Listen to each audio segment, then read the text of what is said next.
अंदर बड़े बड़े टूर्नामेंट्स हम जीतते रहे हैं, तो मैं समझता हूँ कि ये शुरुआत है उस चीज़ की। और क्रिकेट में जो पाकिस्तान का एक मकाम है, एक नाम है, वो अल्हम्दुलिल्लाह दोबारा से कायम हो रहा है। और पूरी कौम को, क्रिकेट टीम को मुबारकबाद। आगे चलते हुए मैं आपको आगाह करना चाहता हूँ कि प्राइम मिनिस्टर साहब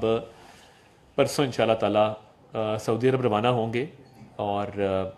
अरब इस्लामिक समिट हो रही है रियाद सऊदी अरब के अंदर, फ़लस्तीन के मामले के ऊपर और गज़ा में जो मज़ालिम ढाए जा रहे हैं उसके ऊपर। तो अरब ममालिक के और मुस्लिम ममालिक के जो सरबराह हैं वो सारे रियाद के अंदर आएंगे और ये आलम इस्लाम के जितने ममालिक हैं वो इकट्ठे हो रहे हैं ताकि यक ज़बान हो के गज़ा और फ़लस्तीन के मामले पर हिकमत अमली भी बनाई जाए और इत्तेहाद व इत्तफ़ाक़ का भी मुज़ाहरा किया जाए और इस हवाले से कोई हल भी जो है वो निकालने के लिए सर तोड़ कोशिश की जाए। तो वज़ीर आज़म साहब रवाना होंगे, उनके साथ डेलीगेशन उनका जाएगा और वज़ीर आज़म ने हर मौके पे कोशिश की है कि गज़ा और फ़लस्तीन का मामला उन्होंने, चाहे वो वर्ल्ड इकनॉमिक फ़ोरम का प्लेटफॉर्म हो, अक़वाम मुत्तहिदा की जनरल असम्बली में, मैं समझता हूँ कि एक बड़ी मौसर तकरीर जो सबसे ज़्यादा देखी गई आलमी रहनुमाओं में, और गज़ा के मामले को उठाया। और अभी भी देखिए कि फ़लस्तीन के मेडिकल स्टूडेंट्स पाकिस्तान में तालीम हासिल कर रहे हैं और वज़ीर आज़म ने इमदादी सामान के हवाले से बड़ी काविश की है कि इमदादी सामान जो है वो फ़लस्तीन भिजवाया जाए और वो गज़ा जा रहा है, एयरलिफ्ट भी किया जा रहा है, रोड के रूट के थ्रू भी जा रहा है। और हुकूमत पाकिस्तान वज़ीर आज़म की हिदायत पर भरपूर इस पर जो है वो तवज्जो मरकूज़ किए हुए है कि इमदादी सामान भी भिजवाया जाए। उनके मेडिकल स्टूडेंट्स को पाकिस्तान में जो है वो 200 से ऊपर स्टूडेंट्स आ चुके हैं मेडिकल कॉलेज में, वो अपनी तालीम हासिल कर रहे हैं। वज़ीर आज़म ने उनसे मुलाकात भी की। तो गज़ा और फ़लस्तीन का मामला जैसे मौसर तरीके से उठाया गया है, ये हमारा फ़र्ज़ है और वज़ीर आज़म इसको उठाते रहेंगे और अरब इस्लामिक समिट में वो शरीक होंगे और पे बायलैटरल टॉक्स भी होंगी अज़रबैजान में, बाकू में जो क्लाइमेट की कॉन्फ्रेंस है उसमें भी शरीक होंगे, कॉप में। और उसके साथ साथ बायलैटरल टॉक्स के अंदर $2 अरब की इन्वेस्टमेंट को आगे बढ़ाने के हवाले से भी मामलात को देखा जाएगा और हतमी शक्ल देने की कोशिश की जाएगी, मुआहदे साइन करने की कोशिश की जाएगी और इसमें आगे बढ़ेंगे इंशाल्लाह ताला। और मैं समझता हूँ कि सियासी महाज के ऊपर तरीके इंतशार जो है वो अपनी रविश कायम रखे हुए हैं। कोयटा में इनसे बंदे इकट्ठे नहीं हुए तो अब बहाना बनाया जा रहा है कि जी हमें इंतज़ामिया की तरफ से इजाज़त नहीं मिली थी। अगर आपको इंतज़ामिया की तरफ से इजाज़त नहीं मिली थी तो पहले भी नहीं मिलती रही, आप जलसे करते रहे हैं। तो कोयटा में इनको डर था कि ये लोग इकट्ठे नहीं कर सकेंगे और बिल्कुल नाकाम होगा जलसा। तो अब छुपा जा रहा है इस चीज़ के पीछे कि जी इंतज़ामिया की इजाज़त नहीं है तो हम जलसा नहीं कर रहे। और इन जलसों का मकसद क्या है? NRO हासिल करने के अलावा और इंतशार फैलाने के अलावा KP के अंदर जो सूरत हाल है और वज़ीर आला जिस तरह से गैर संजीदगी का मुजाहरा करते हैं कौमी इश्यूज़ के ऊपर, अमन व अमान की सूरत हाल के ऊपर, वहाँ पे कोई ऐसा प्रोग्राम नहीं है जो KP के यूथ को रिकग्नाइज कर सके। जो टैलेंटेड स्पोर्ट्समैन हैं, यंग इनोवेटर्स हैं, उनको कोई वहाँ पे जो पजीराई है वो मिले। सारा फोकस जो है वो सियासी महाजराई के ऊपर है, जलसे जुलूसों के ऊपर है, धरनों के ऊपर है। और जब असातिज़ा कोई जुलूस निकालते हैं और असातिज़ा अपने हकूक़ की बात करते हैं तो ना सिर्फ उनको रोका जाता है, ना सिर्फ उन पर तशद्दुद किया जाता है,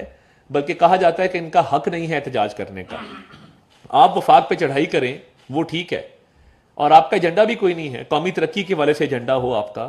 कोई आपका एजेंडा हो कि जी आप पाकिस्तान की को बेहतरी करना चाहते हैं, पाकिस्तान में इन्वेस्टमेंट लाना चाहते हैं, आप KP में सेहत के रिफॉर्म्स करना चाहते हैं, आप तालीम के रिफॉर्म्स करना चाहते हैं, आप अमन अमान की सूरत हाल बेहतर करना चाहते हैं, सौ बिस्मिल्लाह आएँ, उसके लिए एहतजाज करें, उस पर बातचीत होगी। एहतजाज सिर्फ एक है कि हमारे लीडर को NRO दो, हमारे लीडर को जेल से रिहा करो, और तरह तरह के सोशल मीडिया पे कैंपेनें चला रहे हैं जी वो रिहा हो जाएगा, फलाह हो जाएगा। देखिए करप्शन के केसेस हैं, उसका जवाब देना होगा, हर सतह पे देना होगा। KP के असातिज़ा के साथ मैं समझता हूँ कि उनकी बात सुनी जानी चाहिए, उनके मुतालबात मंजूर किए जाने चाहिए। ऑलरेडी वहाँ पे एजुकेशन सेक्टर बहुत ही मुश्किलात का शिकार है और जो प्रोविंशियल गवर्नमेंट कर रही है उस एहतजाज के साथ और तरह तरह के ताने कसे जा रहे हैं। तो ये एजुकेटर्स हैं, इन्होंने बच्चों की तरबियत करनी है, माशरे को आगे लेके चलना है, तो इसमें अपना किरदार अदा करें और इसको आगे लेकर चलें अच्छे तरीके से। इसके अलावा आज मैं समझता हूँ कि एक और भी खुशखबरी है कि मुत्तहिदा अरब इमारात का एक वफ़द आज वज़ीर आज़म से मुलाकात कर रहा है और इंशाल्लाह ताला कोशिश होगी कि इस पे भी आज एक दस्तखत होंगे एक MOU के ऊपर, और जैसे ही वो होता है उसकी तफसीलात से आपको आगाह करेंगे। मगर वो भी पाकिस्तान में इन्वेस्टमेंट के हवाले से UAE का एक वफ्द प्राइम मिनिस्टर से मुलाकात करेगा और दोनों साइडों के दरमियान जो है वो एक MOU जो है वो मुआहिदा का साइन होगा। और मैं समझता हूँ कि जितनी इन्वेस्टमेंट आ रही है पाकिस्तान में, सऊदी अरेबिया से, अज़रबैजान से, कतर से, कतर ने जिस तरह इस्तीफ़ा $3 अरब का जो है वो ऐलान किया, मुत्तहिदा अरब इमारात से, तो ये बहुत हौसला अफजा है। और अभी जो हमारी रेमिटेंसेज, वर्कर्स रेमिटेंसेज जो तरसीलात बाहर से आई हैं, अक्टूबर के महीने में $3 अरब की सिर्फ तरसीलात आई हैं। ये बहुत हौसला अफजा है। हमारे फॉरेन एक्सचेंज रिजर्व्स जो हैं वो $11 अरब की जो है वो हद को क्रॉस कर गए हैं।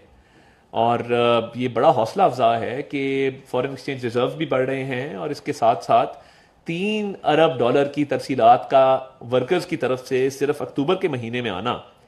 ये शो करता है कि पाकिस्तान की करेंसी भी स्टेबल है, इकोनॉमिक इंडिकेटर्स दिन ब दिन इंप्रूव हो रहे हैं। आज वजीर आजम विंटर पैकेज के हवाले से जो बिजली का शोबा है उसमें भी आज बहुत बड़ा ऐलान करने जा रहे हैं और वो हम आपको ट्रांसमिट करेंगे लाइव। तो ओवरऑल जो सिचुएशन है मुल्क के अंदर, मैं समझता हूँ कि वो रेमिटेंसेज हों, फॉरेन एक्सचेंज रिजर्व्स हों, महंगाई हो, ये तमाम चीज़ें, इसमें बहुत इम्प्रूवमेंट आई है और आम आवाम तक इसके समरात आहिस्ता आहिस्ता पहुँच रहे हैं। और मैं समझता हूँ कि ये जो पहले दिन से पॉलिसी थी पाकिस्तान की इकॉनमी को लेकर वज़ीर आज़म शहबाज शरीफ की, कि टैक्स कलेक्शन को बेहतर किया जाए, टैक्स नेट को बेहतर किया जाए, डिजिटाइज किया जाए, और जो इकोनॉमिक रिफॉर्म वो लेके आए हैं, IMF का प्रोग्राम जिस तरह